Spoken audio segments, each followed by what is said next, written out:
Cảm ơn quý vị trở lại với Good Morning Washington D.C. Để tiếp tục, Bích Phượng kính mời quý vị theo dõi phần tiếp theo của buổi mạn đàm đặc biệt với cựu đại sứ Bùi Diễm và sinh viên vùng Hoa Thịnh Đốn nhằm tìm hiểu chi tiết về chiến tranh tại Việt Nam do Vạn-Lý thực hiện.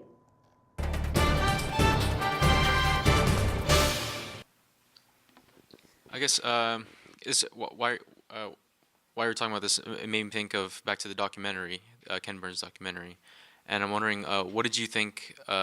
What is your opinion of the documentary? And personally, I felt something was missing from it, and I was wondering, what do you think was missing from the documentary, and what do you wish Americans, Vietnamese Americans, and Vietnamese could should know about the war and about the film? Vâng, thưa ông, như là ông là cả xuất hiện trong cái cuốn phim tài liệu dài nói về chiến tranh Việt Nam. Thì như Andrew có xem qua cái cuốn phim này, thì ông thấy rằng là đối với Andrew thấy là có một cái điều gì nó bị missing. Thì như ông á, thì ông thấy cái điều gì mà nó thiếu ở trong đó. Và ông nghĩ là đối với người Việt ở Hoa Kỳ nên biết gì về chiến tranh Việt Nam, thưa ông? First of all, I have to say to you that it was very painful for me to go through this kind of 10 episodes like that.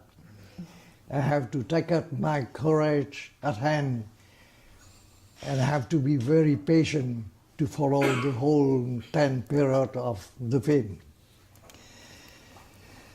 But not getting deep into the substance of the film, talking first about the appearance of the film with the facts that they describe the war from the American side, from the North Vietnamese side, and a little bit from the South Vietnamese side. I said that when I see the film, I see the kind of seconds of war, that is natural bombs, killing people and a lot of things in a film of about the war. It is quite natural to have all these kind of scenes on film. But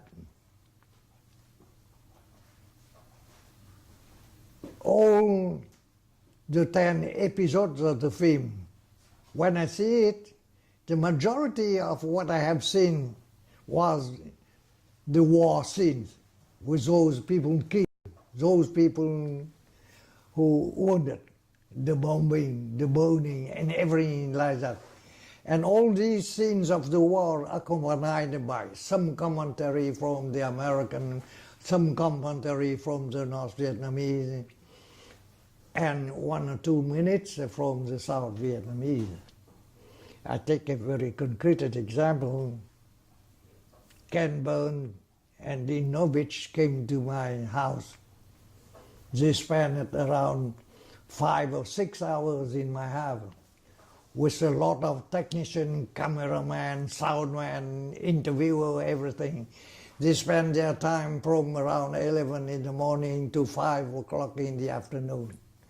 I had to answer all those questions. And the end, how much she gave me in the film?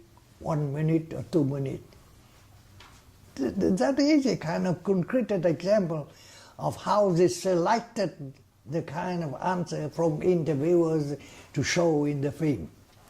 And it is a kind of discrepancies, very, very obvious for all the South Vietnamese. The film gave to the viewers the impression that it was American against the North Vietnamese. Strictly the South Vietnamese have nothing to do with that. So it is a kind of very biased presentation of the war. Not only about the period of time when the American intervened, but equally about the origin of the war.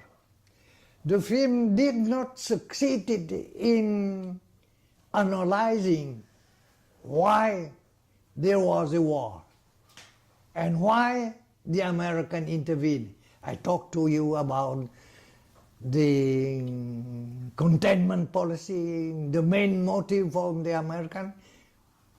But in a few seconds, did they talk about it? They didn't talk about it. They talked as if the American had the duty to do everything in Vietnam. Not at all. I am not an anti-American, but I have to say the truth the way I see it.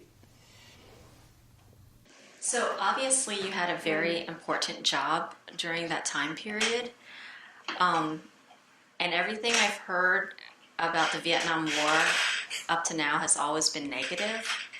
Is there anything positive that you can remember during your career that happened during this time period? And anything that possibly could have given hope for a different outcome? Thưa ông, thì trong thời gian ông là đại sứ thì người ta đều nghĩ chiến tranh Việt Nam là những cái gì mà nó không hay, nó negative. Như vậy thì có những cái điều gì mà tốt ông có thể share với mọi người? Sự thực thì nghĩa là bây giờ nói chuyện lại thì nó là nói chuyện của lịch sử cận đại, mà mình phải chấp nhận những sự kiện đã xảy ra, chứ không phải là mình nói về cái gọi là cái cảm tưởng của mình. Thì cái cảm tưởng của mình thì tùy theo từng cái vị trí cá nhân của mình.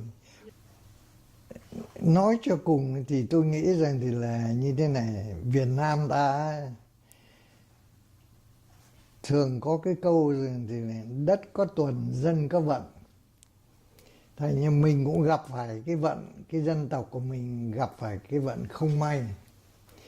Thế nhưng mà nếu mà nói cho cùng ấy, thì có, theo như cá nhân tôi ấy, thì tôi nghĩ rằng có 3 cái yếu tố hết sức đặc biệt mà nó đã đưa đến cái tình trạng của cái Việt Nam cái thời gian cận đại. Một cái yếu tố đầu tiên ấy, theo tôi ấy, là cái sự ngoan cố của người Pháp không chịu trả lại độc lập cho Việt Nam sau cái trận chiến tranh thứ hai. Mà vì đó cho nên có cái trận xung đột giữa người Pháp và những người Cộng sản Việt Minh. Đấy là một cái yếu tố đầu tiên. Một cái yếu tố thứ hai, a second factor, the first factor being the obstination of the French who would like to return to Vietnam as colonial power and not as a friendly country giving back to Vietnam the independence that the Vietnamese people deserve. Còn cái yếu tố thứ hai nữa ấy, mà tôi cho rằng thì là tôi cũng không nhầm lắm đâu,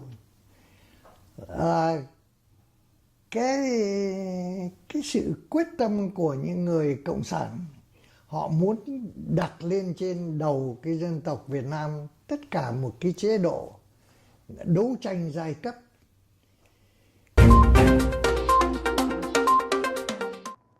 Kính thưa quý vị, chương trình của Morning Washington D.C. đến đây xin tạm ngừng. Kính mời quý vị đón xem của Morning Washington D.C. vào 9 giờ 10 sáng, giờ Hoa Thịnh đốn từ thứ Hai đến thứ Sáu trên hệ thống đài truyền hình SBTN. Kính chúc quý vị có một ngày hạnh phúc bên người thân yêu và gia đình. Bích Phượng xin được kính chào và hẹn gặp lại quý vị trong chương trình phát hình kỳ tới.